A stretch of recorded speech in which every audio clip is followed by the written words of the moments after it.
umuntu utaratangira umushinga ubundi igitekerezo kiza gute iki nk'umu entrepreneur mu bimazemo igihe igitekerezo kiza gute business iyo ari yo yose igomba guhera mu gitekerezo kugira ngo rero umuntu abone umushinga hari intambwe esheshatu yego cyangwa se kugira ngo umuntu yiteze imbere ari intambwe esheshatu umuntu agomba kunyuramo reka tuhere ko yo kubona igitekerezo icya mbere ni uko ugomba kubanza nizere ko abantu bacu babyumva neza kubanza kwegeranya ibitekerezo by'imishinga yose waba ufite yego iyo tuvuze ibitekerezo ni ukuvuga ngo umuntu ashobora kuvuga ati wenda ndashaka gucuruza inkweto ukacyandika yego mu gifaransa bajya bavuga ngo les paroles s'envolent mais les écrits restent donc uvuga ngo ibyo yatekereje ukabigumisha mu mutwe ari rimwe rimwe urabyibagirwa ariko iyo wabyanditse akenshi ntabwo byibagirwa nyine biba biraho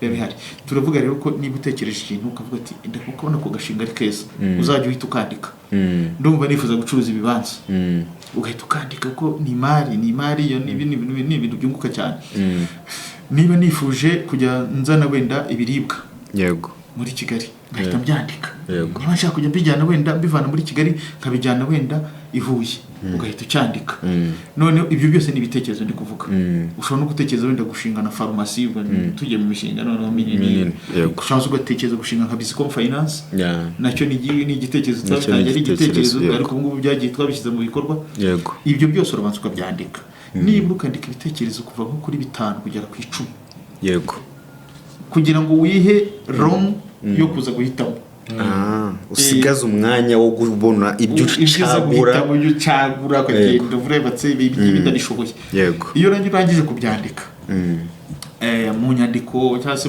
mu bahanga abantu bagiye babyandika baravuga ngo ujya ahantu hatuje icyo nacyo ni ikintu gikomeye bakunze kubaho mu bintu bishyushye gusa yego bavuga ngo ujya ahantu hatuje nta muntu ukuderaje ugafata bya bitekerezo byawe byanditse ku rupapuro yego cyangwa mu ikayi ukagenda ubisesengura icya mbere gucuruza inkweto nzacuruza izi nkweto nzazicururiza hehe nzashora mwangahe bizatungura ngahe cyangwa twose tuvuga ibice bitatu bya business plan yego ukabireba eske ibintu ndabishoboye wasanga ugishoboye ugahita ushaka urundi rupapuro ukacyandikaho iki gitekerezo ni cyiza ndagishoboye kandi gifite inyungu ukajya ku cya kabiri ku cya gatatu ku cya kane nibura ukabanza ugascreening ugasigana mo n'ibitekerezo bitanu byibuze niba hereye mu 10 banza urwanda mu bitekerezo bitanu muri bya bitanu nabyo wongere wicare wisesengure wowe ubwawe yego bitanu mvuga uricara ukisesengura ubwawe ukise ngewe ibi bintu wenda ndabishoboye ariko se nzakorana nabandi yego ese nzakorera aho nzakorera harahari ibyo nabyo bitanu kabisesengura ugasigana na bitatu byiza byasho kurusha ibindi ubwo rero tugeze ku ntambwe ya kabiri navuga ngo intambwe ya kabiri ni yo gusigarana ibitekerezo bitatu byibuze ugasigana bitatu byiza kurusha ibindi abantu benshi rero ntabwo bakunze kunyura muri izo steps babona zibatinza ariko uko zigutinza nyine nazo niko ziguha umusaruro yego kandi zikazabyara n'inyungu iramba abantu benshi ntabwo bakunze kubiha agaciro bya bitekerezo bitatu rero umuntu amaze guhitamo ibyo byo noneho biba ari umwihariko kuko ubu wabisesenguye bivanye mu bitekerezo nk'icumi cyangwa 7 cyangwa 8 twavuze ko rwera kuri 5 cyangwa kugera ku 10 ibyo bitekerezo bitatu no kuvuga ngo wabisesenguye mu bindi byose ugasigana bitatu uvuga ati ibi ni byo mumba gukora yego biba bivuze ngo icyo urubugire icya mbere nicyo uheraho ariko nukenera kwagura umushinga wawe kuko kwiyemeza imirimo nta muntu ukizwa n'umushinga umwe kokano bantu mudukurikiye mukumve batsindagire nta muntu ukizwa n'umushinga umwe yego kugira ngo nibura uvuge ko uzatera imbere gukora ikintu kirenze kimwe yego niba nkora akazi ko ku munsi kansaba gukora amasaha 8 nintaha ngira kandi kantu ku ruhande kanyinjiriza amafaranga yego ubwo ko kantu nyine nawe urakumva uburyo kaboneka niko akunda ufata ibitekerezo ugafata kantu najya nkora nka nimugoroba kakanyinjiriza amafaranga nakahe yego kuko burya nyine no mu kwiyemeza imirimo hari amasaha umuntu aba agomba gukora nibyo kugira ngo witwe ugomba gutera imbere nuko nibura ugomba gukora amasaha 16 ku munsi 16 yego abantu benshi usanga n'amasaha 8 bagenewe yo gukora batayakora. Nayo hari ibirangaza byinshi cyane. Nayo 8 ugasanga umuntu ntiyayamazemo. Nibura umuntu utera imbere ni ukora amasaha 16 ku munsi. Yego. Donc wava ku kazi wenda ka buri munsi ugahita ujya mu mushinga wawe nawe.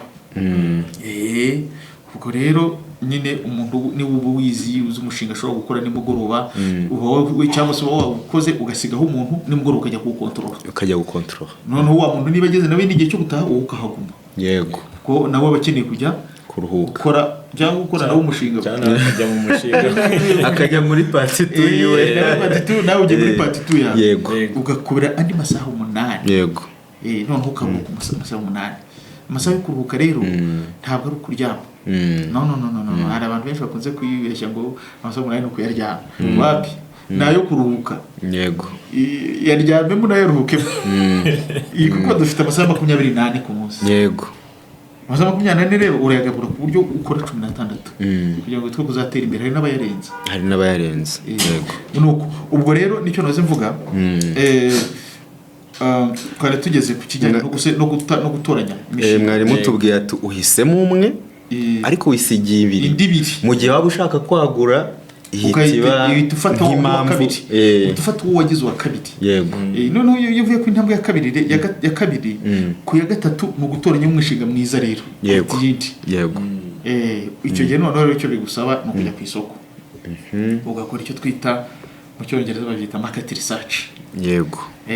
Noneho mu Kinyarwanda twavuga ko ari ukwiga isoko ryawe. Yego. Nuvuga ngo ujya kubaza abantu bazakugurira abakiriya.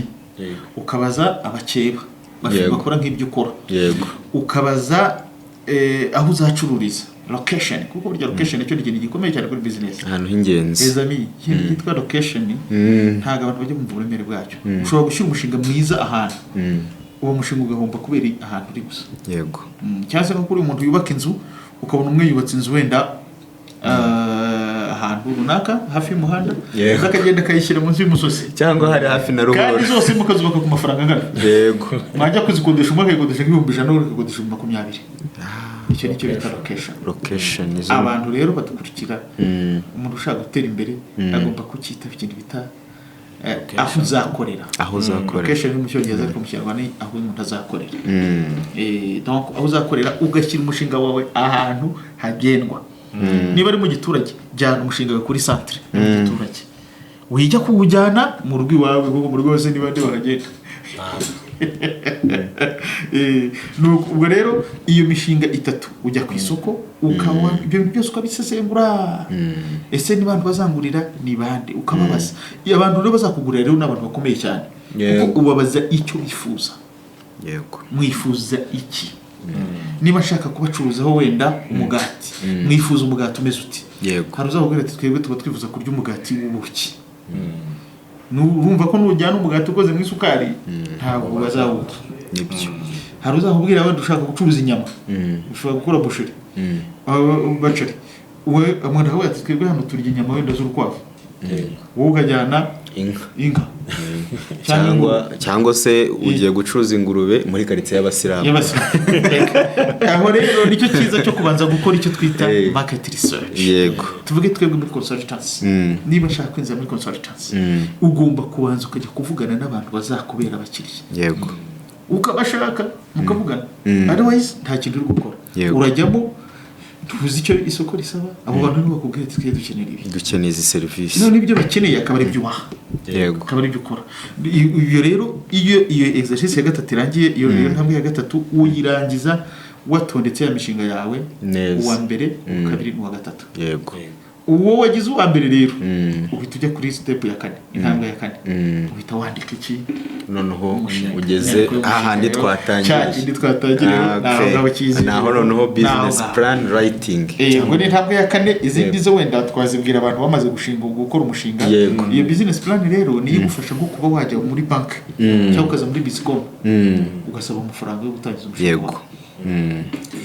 Hanyuma gatoya Sebastien iya gatanu ni ugutangira noneho. Ugutangira. Iyo umaze gukora inyandiko y'umushinga bavandimwe wenda badukurikira kirazira gutangira umushinga udafite inyandiko y'umushinga mujye mwandika niyo wakandika ari gatoya ariko ukandika uti nzahera aha nzinjiza ibi yego inyungu zakuramo n'iyi burya biguha umutekano wose iyo utabikoze nabyo bibaho tuvuge ngo abatazabikora ntibagatangire ushobora gutangira ariko nibura ukazagera ubwo nyuma ukibuka ukavuga ati reka nandike nibura aho ibintu bigeze baza amakuru yaho nawe ushaka gucururiza niba ushaka kujya uzana ibicuruzwa Nyabugogo genda ubaze abantu bo muri Nyabugogo nujya kubaza abakimisagara amakuru uzabona azaba ajya kubayo ariko ntabwo azaba ariyo neza azaba kujyana kubaza ahantu ushaka gucururiza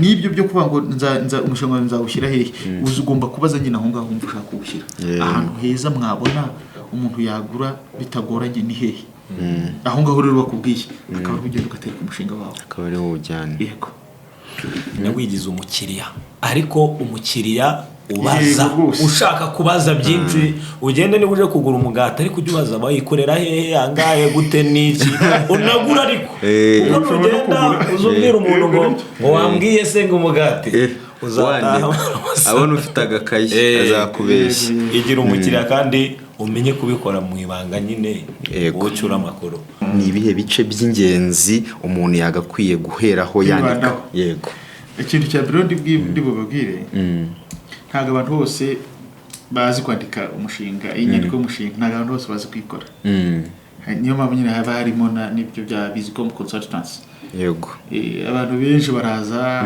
hari iwacu bagasaba ko tubakorera business plan inyandiko z'umushinga hari n'ibigo biba bishaka nko gufasha abantu bikadusaba ko abo bantu twajya kubakorera inyandiko z'umushinga abo twazikoreye ni benshi cyane barabizi nabo barahari abo twagiye tujya kuzisobanura mu banki bakaba amafaranga abo twagiye tuzijyana mu baterankunga kuko burya business plan ariko akantu ka mbere wenda tuvuga ntabwo umuntu akora inyandiko y'umushinga agambiriye kuyijyana muri banki gusa wenda rekavuge gusa umuntu wa mbere business plan cyangwa inyandiko y'umushinga igenewe ni nyir'umushinga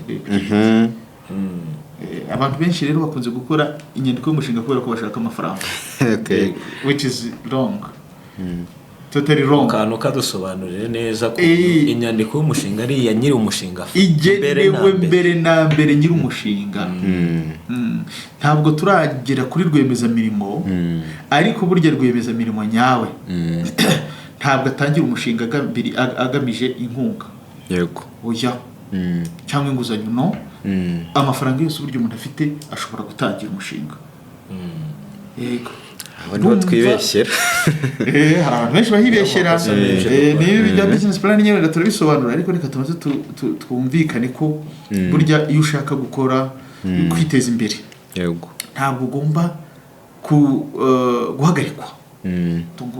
guhagarikwa nuko nta nkunga wabonye abantu benshi bakunze kwibeshyera nta nkunga nabonye nta nguzanyo mfite ndicara ntabwo ndi gukora umushinga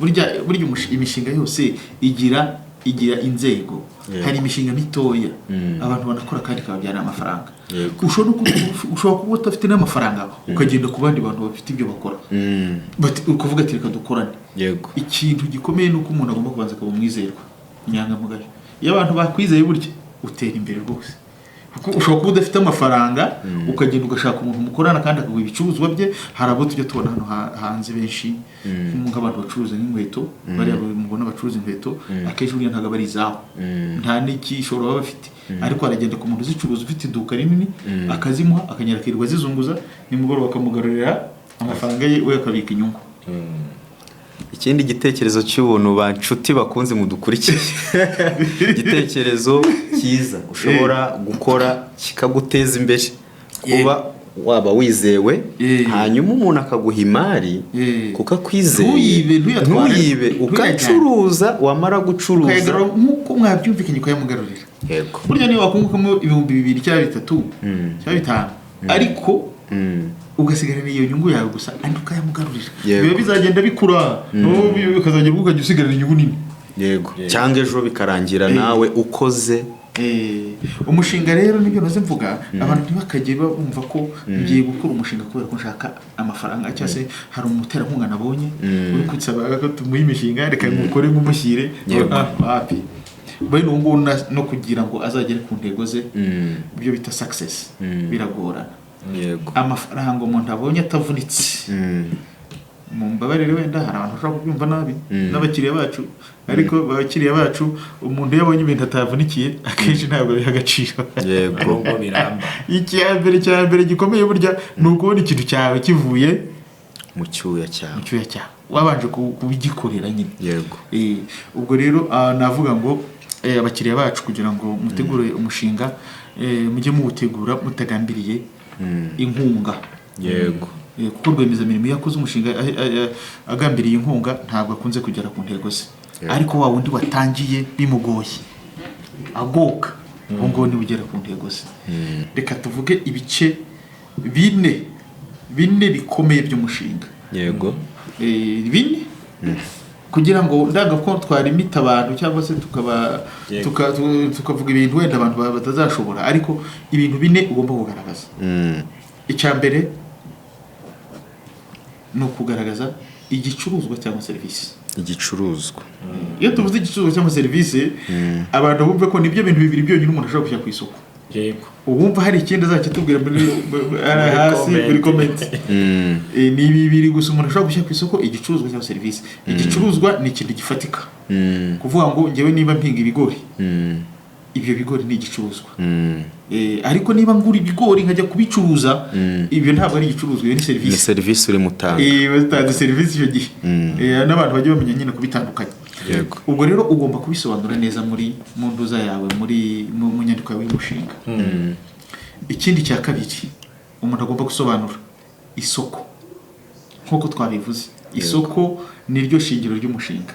Yego. Uramutse ubonye ibicuruzwa byiza cyangwa ukagira serivisi nziza utanga ariko ntubona ababigura ntacyo biba bimaze. Urahomba.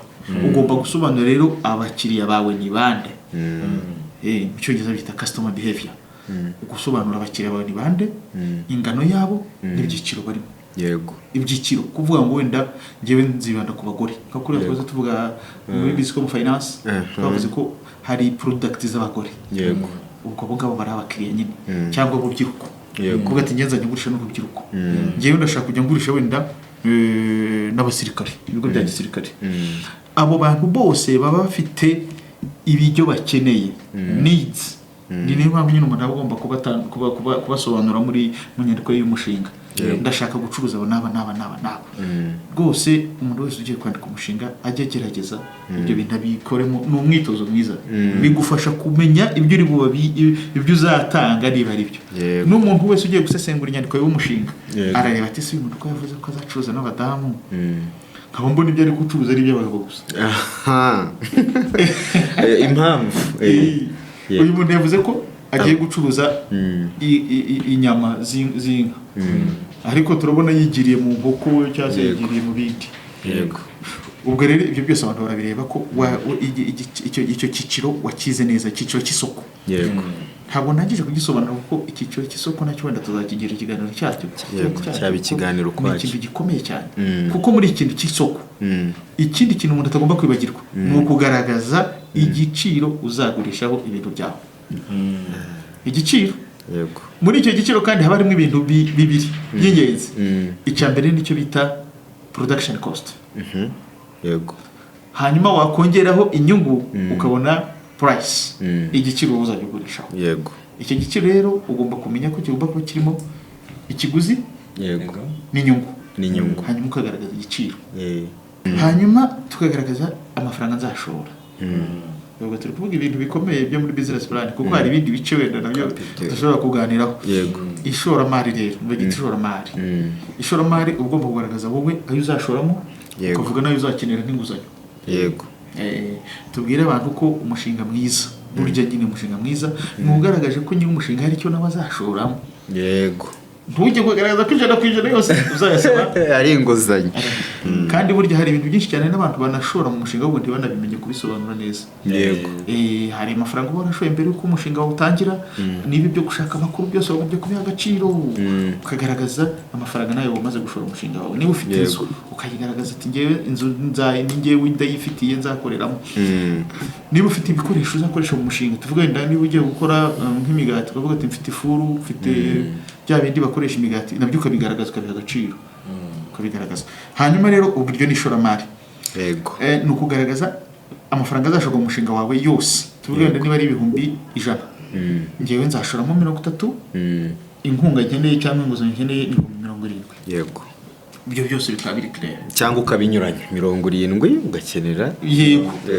Impamvu bivuze 30, uburyo umushinga mwiza nyine ni ugaragaza nibura 30% y'igishoro cyose. Niho bihera. Niho byagahereye. Niho byakagobye guhera. Ubushake bwawe mu ishoramari byibuze bwagakwiye kuba make ari 30%. Nibura. Okay. Hari abanyene bayishyira munsi nabo babaho, ariko nibura iyo kugira ngo bigende neza, kugira ngo ugaragaze ubushake bwawe ko nawe ufite ubushake bwo gushora, nayo ngayo niteganyamari. Mu cyongereza byita financial projection. Aha ngaha rero niho hari umuzi, niho hari umuzi w'umushinga. Yego. Niho hagaragaramo inyungu. Ugiye kugaragaza inyungu y'umushinga wawe muri icyo bita projection. Nzajya nunguka ngahe. Icyambere uramutse ukagaragaza bizajya winjiza, hanyuma ukagaragaza ibizajya biyatwara, bizajya bitwara amafaranga, wafata ibyo uzinjiza, wakuramo n'ibizajya bitwara amafaranga, ugasigarana inyungu. Yego. Iyo nyungu rero nibwo bukire bwawe, nibwo bukungu bw'umushinga. Umuntu wese ushaka gukora umushinga, aho ngaho niho hagaragarira ko umushinga uzatera imbere cyangwa se uzahomba. Yego. Ikintu twenda dushaka gutsindagira nuko buryo umushinga ushobora gutangira uhomba. Ku mwaka wa mbere ntibakajye bagira ikibazo, ariko abantu benshi barwana nuko absolutely ku mwaka wa mbere bagomba kubona inyungu. Yego. Kora ibintu bijyanye n'umushinga wawe neza, bigaragaze neza. Niba bihombye ku mwaka wa mbere nta kibazo, umwaka wa kabiri ariko nibura bigaragaze ko bigenda byiyongera. Yego. Kuba wahomba ntabwo bivuze ngo umushinga ni mubi ku mwaka wa mbere. Ikintu uko wakomeza ugahomba ubwo bwaho ni no kumara abantu ubwoba ko igihe cyose umushinga bitari kugenda neza bitavuze kuri gomba igihe cyo. Nayo mpamvu ngira ngo business plan ari ingenzi, kuko igufasha kumenya nimba ukiri mu nzira muri gutracking ibyo wiyemeje gukora, uri kiri kubikora ko byagombaga kuba bimeze. Hanyuma rero iyo bikiri muri ya nzira kuko barabiteganyije, nta mpungenge babigomba kugutera. Akantu kayobora umushinga rero niko nshaka kurangirizaho. Yego. Kugira ngo ibice byose ntabwo mbivuze. Wenda bazabikenera tuzagira ikiganiro cyangwa se bakajya banaza ku biro bakabasobanurira ibijyanye n'umushinga, inyandiko y'umushinga uko ibimeze n'ibice byose twabisobanurira. Ariko iyo wanditse ibyo ngibyo neza tuvuze, rwose uri sure yuko umushinga umeze neza, byose wabishyizemo. Ibindi ni ibyo kuwamberisa cyangwa kuwutaka, kuwunogereza. Ipfundo ry'umushinga iyo ubari bizinjiza amafaranga, ubara bikeya bitazabura. Icyo kintu kirakomeye rero. Reka dufatire nk'uko umuntu ashatse korora inkoko. Murabizi ko izi nkoko zitera amagi, zitera buri munsi. Niba mfite inkoko 10, nkavuga ngo ngewe buri munsi nzajya mbona amagi 10. That is totally wrong. Kubera ko hari imwe ishobora kugira ikibazo ntitere. Igatuma ya projection wakoze byateganyamari utaricinga ku ntego wari wihaye. Donc nubango niba oro inkoko 10 nibura bara kuko bararabona ko mu magi 8 80%. Cyaza ubu hari n'ababarira no kuri 70%. Yego. Ariko nabwo iyo ugiye munsi ya 70, ubuse waba uri gukora iki? Nabwo nta kintu gukora. 10 simbone n'amagi 7 icyo gihe nawe nta mbaraga wabishyizemo. Ubundi washyizemo imbaraga neza abona amagi 10. Yego. Nubarira ku magi 8 rero nta kibazo. Nuzajya ubona ikiza burya no gucururiza hejuru ya projections cyangwa se yiteganyamari ryawe. Ugize amahirwe umushinga ukagendera hejuru. Niba noroye inka itanga wenda kavuga ndi inka gitanga litiro 40. Barira nko kuri 32. Abariho barira imari yawe. Uvuga ati ngiye buri munsi nzajya mbona byanze bikunze byagenda neza byagenda nabi. Litiro 8 litiro 32 nzajya nzibura. Ku munsi z'amata. abarezi ubariraho rero kuko ubwo nuvuga ngo kugira ngo business ibe imeze neza nuko igomba kukamwa hejuru nuko igomba kubona amata ari hejuru ya 32. Niyo mpamvu uvuga ngo ibyinjiza ugomba kubara bikeya bidashobora kubura, ibike bidashobora kubura kugira ngo umushinga wawe ugende neza. Wenda ukora average cyangwa se igereranya, nibyo ukavuga ati ngereranije ntabwo nshobora kubura amagi 8, ubwo nuvuga ngo niyo mbariraho kugeza umwaka urangiye. Yego. Noneho rero akandi kantu gakomeye mu mushinga ni akwizasohora amafaranga. Yego. Kubizasohora amafaranga rero bitandukanye n'ibizinjiza, ko ubara byinshi bitazarenga, byinshi bitagomba kurenga. kuko iyo bibaze bikarenga nabwo urumva wabaze neza ibyinjiza ariko bizasohora bibaze nabi, iyo ukora difference urahumba. Yego. Bisaba rero ngo umuntu yicara atekereza, niba tuvuga ngo iyo umuntu agiye gukora umushinga bisaba ko yicara ahantu hatuje agatekereza neza akabibara neza. Ubu rero abakiriya bacu bazajya bakenera kubibara batarabyumva neza, bajye baza muri Bizicom Consultants. Yego. Babanze bafate amasomo tubibereke neza. Iyo tubakoreye imishinga dushobora no kubaherekeza kwisobanura muri banki. Yego. Ndavuga hari abatangira bo wenda cyoke turabikora tukayibaha, ariko hari ukenera guhita ajya muri banki. Ubu ngo tumukorera n'umushinga tukawujyana no muri banki tukabasobanurira, cyangwa se nawe ubwe tukawumusobanurira ko turawukorana akagenda akabyisobanura muri banki, cyangwa no mu baterankunga birashoboka. Ubwo bivuze ngo umuntu aramutse agize igitekerezo cyo kwandika umushinga unoze neza urimo bya bice twababwiye tutari kuhita tuvuga aka kanya, turi kubabwira iby'ingenzi kurushaho, ashobora kugana Bizicom Consultants nawe tukamufasha kuandika neza. Yego. Nta kibazo rwose. Ni yihe nama yagira umuntu ugiye gukora business plan bwa mbere cyangwa se umushinga bwa mbere, ariko noneho ya business plan atari yo kwandika yo kubika, ahubwo business plan yo gutangira umushinga. Umuntu utangiye umushinga bwa mbere twabonye ko agomba kwitondera bya bintu bitatu, ari byo kwandika uwo mushinga wego, ishoramari rye, ariko akagaragaza n'uburyo umushinga uzunguka. Umuntu bigiyemo bwa mbere na mbere tuvuga w'umutangizi, nihe nama mwamugira kugira ngo atumva ko kuba ufite iyo nyandiko ya page 100 bihagije kugira ngo abo mukire cyangwa se ahita agera kuri ya mibare yanditse muri ya business plan? Nihe nama mwamugira rusange? Inama tugira abantu bashaka gutangira nuko burya ibitekerezo bize mu mutwe. Yego. Ntacyo bitanga, ntacyo bitanze. Yego.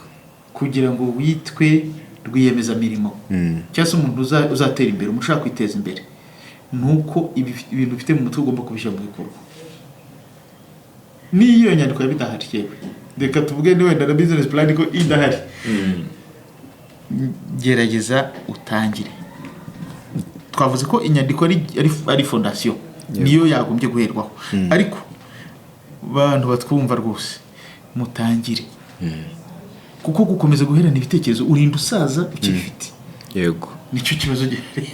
Umuntu agira igitekerezo nkawe yamanutse agatinya. No, kwiyemeza imirimo mu gukora. Ni ugushyira mu bikorwa. Niba watekereje uti ngenda shaka kujya mfata ifu y'imyumbati nkayivana mu ruhango nkayigeza i Kigali, wikomeza guhera muri ibyo rwose. Burya bavuga ngo ukosa nukora, hakosa ukora. Nibyo.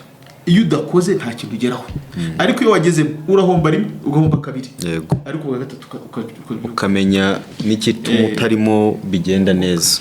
Umuntu rero umuntu ushobora gutera imbere n'uwo nguwo, nukosa ujyamo agahomba ariko ntavemo. Yego. Nako nagana gakomeye. Yego. Donc umuntu ushobora gutera imbere ni wa muntu utavirira.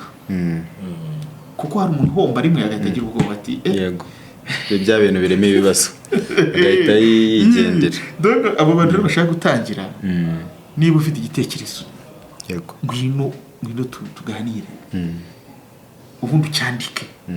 Niba utazi no kucyandika, niba n'ibintu bituvugiye hano bidahagije, uze kuri office, uze ku biro, tuganire.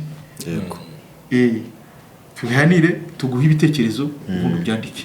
Niba nakunanira kubyandika tugufasha, cyangwa se ubyandike ubyohereze tubikukosorere. Kwemera kutagira ibikorwa kuba kwarapfuye nicyo bisobanuriye. Igihe cyose ushaka gutangira, wigumisha umushinga wawe mu mutwe cyangwa se mu nyandiko, ahubwo fata ibikorwa utangire. Tangira uyu munsi, ejo ntihabaho. uyu munsi niwo wawe.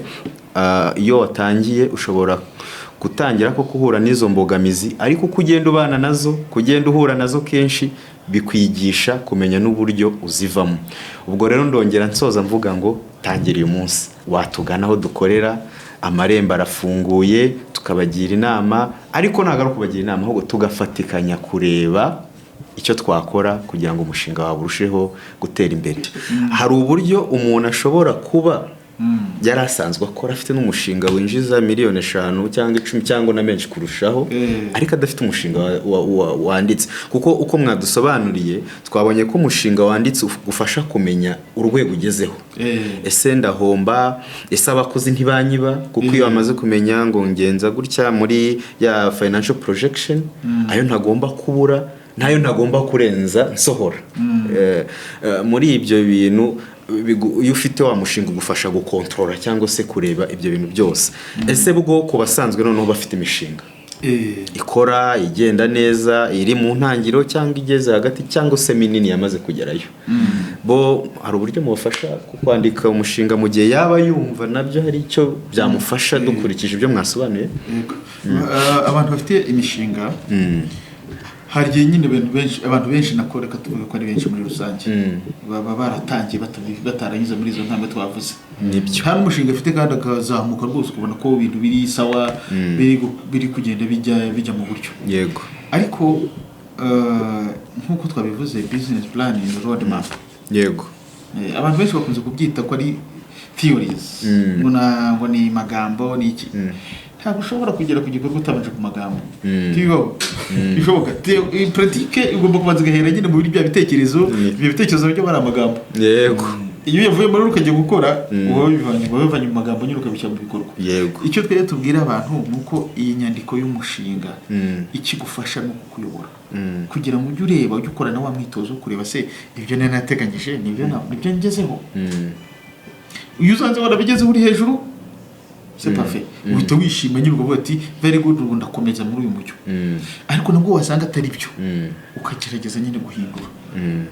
Hari abantu benshi cyane babikora bakaba babona n'inyungu, ariko batazi ahantu bari kujya. Ukajya umubaza ati se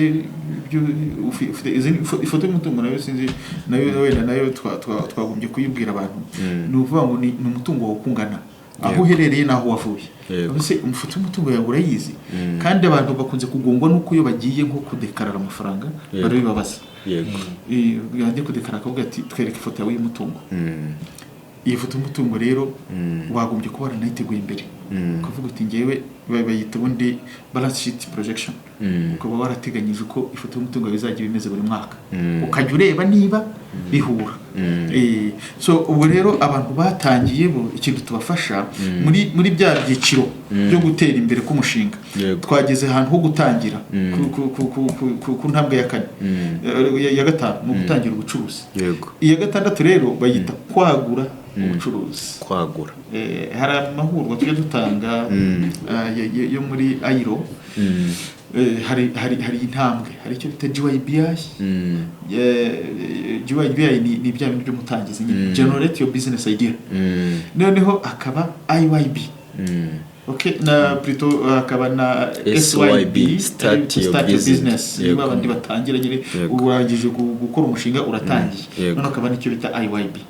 IYB rero ifite nayo ibyisaba. Iyo ikintu cya mbere tureba kikomeye cyane ni isoko, n'uburyo bwo kwagura isoko. Ese ni gute nakwagura isoko ryanjye? Niho tujya muri bya bindi za strategies, 4Ps. Bo hari n'izindi bajya bongeraho, ariko iz'ingenzi zibanze ni 4Ps. Ukavuga uti ndongeramo ibicuruzwa, ndazamura services zanjye, ndehereka mpindura ibiciro gutya kugira ngo isoko ryanjye ryiyongere. Burya hari umuntu ufata strategy yo kuvuga ngo nagurishaga kurara. Wenda tuvuge nko muri ibi byacu, niba business plan nayikoreraga amafaranga runaka kagabanya kugira ngo abantu biyongere baze tubandike. Izo zose ni strategy. Umuntu rero ukora ubucuruzi, ibyo bice nawe wagombye kubinyuramo kugira ngo ubucuruzi bukomere. Wagombye guhora utekereza muri ubwo buryo. Ndumva ari cyo rero tubafasha kureba nyine uburyo bakwagura ubucuruzi, tukiga isoko, bakati research, tukamubwira ati kugira ngo ubucuruzi bukomere, dore ibyo ukwiye gukora kugira ngo abakiriya bawe biyongere, dore ibyo ukwiye gukora. fata ibicuruzwa wenda ubihindure ubwo tugiye kuri product, ibiciro wenda bigabanye cyangwa se ubyongereho gatoya, wenda uhindure ibi n'ibi, iyo ni price.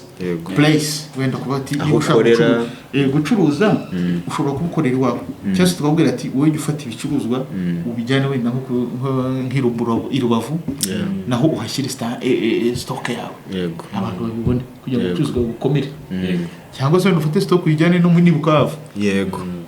Donc ni izo strategy ubundi umuntu waza gukomeza ubucuruzi icyo akora cyane ni ku ma strategy ahindura strategy. Ntekereza ko byose bisobanuye. Ikibazo cy'amatsiko cya nyuma ntabwo ngaruka munyihanganire, wenda ntimutubwire ngo nangahe, ariko izo serivisi mwakomeje kubwira abantu ko mubafasha, ni serivisi mwishyuza cyangwa ni serivisi z'ubuntu? Hari izo dukorera ubuntu, hari n'izo twishyuza. Izo dukorera ubuntu nkuko umuntu aje ubujyanama busanzwe nta kibazo, ariko umuntu azanyemo gukora umushinga business plan, bisaba kureba nyine uwo mushinga ukomeza uburemere bwawo, umuntu akawishyura nyine. Ariko uyu muntu yawikoreye akatwohereza ngo tumukosorere, aho rwose iyi service n'ubuntu abantu benshi dusigaye tubibakorera ku buntu. Wenda iyo biri ibintu bikomeye byo guhindura, ari nk'uruganda hari abakora service z'inganda, icyo gihe nyine nawe kandi agomba gushora. Burya umuntu wese kwiyemeza imirimo ugomba no kwemera gushora, investi nibyo. Ntekereza ko ibyo abantu bibazaga kuri business plan kugira ngo umuntu atangire byose tubiciyemo mu ncamake nkuko yabivuze. Hari ibindi bice dushobora kuzagaruka, mujye mwandika muri comment ku buryo twagaruka igice yumva twamusobanurira mu tukagitsindagira by'umwihariko.